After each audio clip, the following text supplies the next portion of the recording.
Hello everyone, welcome to maths note channel. ఈరోజు జరిగిన TET exam paper 2 maths science పేపర్కు shift 1లో అడిగిన క్వశ్చన్స్ చూద్దాం. తెలుగు పోషకులు అర్థం పెళ్లి బట్టలు 10th క్లాస్ క్వశ్చన్.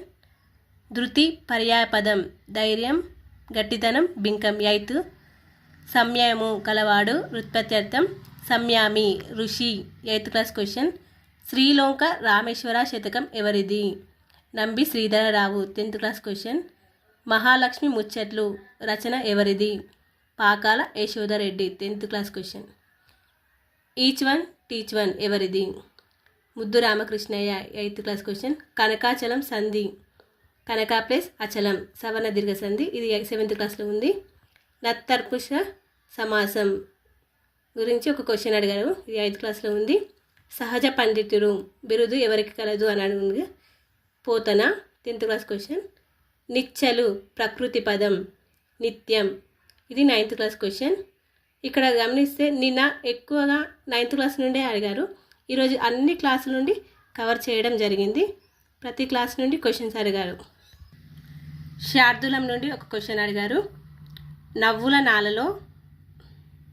నవ్వుల నావలో తులుతూ ప్రయాణిస్తున్నాం ఏ అలంకారం అడిగారు, ఇది రూపకలంకారం 10th క్లాస్లో ఉంది. చిల్లర దేవుళ్ళు నవల ఎవరికి చెందినది? ఇది దాశరథి రంగాచార్యులది 9th క్లాస్. ప్రియతోపం ఏ సమాసం? విశేషణ పూర్వపద కర్మదాయ సమాసం ప్రియమైన తోపం 9th క్లాస్. జీవనము నానర్థం అడిగారు, బ్రతుకు నీళ్లు గాలి ప్రాణం అని అర్థం, ఇది 10th క్లాస్లో ఉంది. దీన్ని బట్టి చూస్తే అభ్యర్థులు అన్ని క్లాసుల నుండి అడగడం జరిగింది కాబట్టి అభ్యర్థులు గమనించి చదువుకోగలరు. సైకాలజీ నుండి కోల్బర్గ్ నుండి ఒక క్వశ్చన్. ఆర్టీఈ 2009 యాక్ట్ 11 గురించి ఒక క్వశ్చన్ అడిగారు.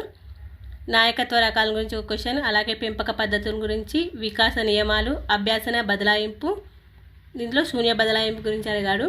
పియాజే సంగమనాత్మక సిద్ధాంతం అప్లికేషన్ టైప్లో అడిగారు. అనుగుణ గురించి, స్కిన్నర్ కార్యదాయక సిద్ధాంతం గురించి అడిగారు.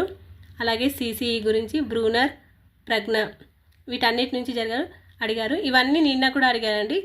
ఈ సైకాలజీలో ఓన్లీ ఈ టాపిక్స్లోంచి క్వశ్చన్స్ అడగడం జరుగుతుంది కాబట్టి మీరు ఈ టాపిక్స్లోంచి చదవాలి. ఈ టాపిక్ గురించి చదివినాకో ఈ టాపిక్స్లోంచి ఏమైనా క్వశ్చన్స్ అడగచ్చు, అన్నీ అప్లికేషన్ మెథడ్లోనే ఉంటున్నాయి. సైన్స్లో స్త్రీ హార్మోన్స్ గురించి ఒక క్వశ్చన్ అడగడం జరిగింది. ద్విలైంగిక పుష్పం ఏది అని అడిగారు, ఈ 7th క్లాస్ క్వశ్చన్. పసుపు శాఖీయ భాగం కాండం, అది 7th క్లాస్ క్వశ్చన్. బ్యాక్టీరియా వలన కలిగే వ్యాధి గురించి అడిగారు. నెక్స్ట్ లైజోజమ్స్ గురించి ఒక క్వశ్చన్ అడగడం జరిగింది. క్లోమ గ్రంథి స్రవించని హార్మోన్ గురించి అడిగారు. నెక్స్ట్ పాస్కల్ నియమాల గురించి కూడా క్వశ్చన్ రావడం జరిగింది. అదేవిధంగా మ్యాథ్స్లో చూసుకుంటే 0.37 బార్ని P/Q రూపంలో అడిగారు. నెక్స్ట్ దీర్ఘ చతురస్రం వైశాల్యం 240 కర్ణం 29 అయిన చుట్టుకొలత ఎంత అని అడిగారు. ట్రెపిజియన్ ధర్మాలు సమబాహు త్రిభుజం వైశాల్యం, పంచభుజి కర్ణాలు, దీర్ఘగణం నిష్పత్తి అడిగారు.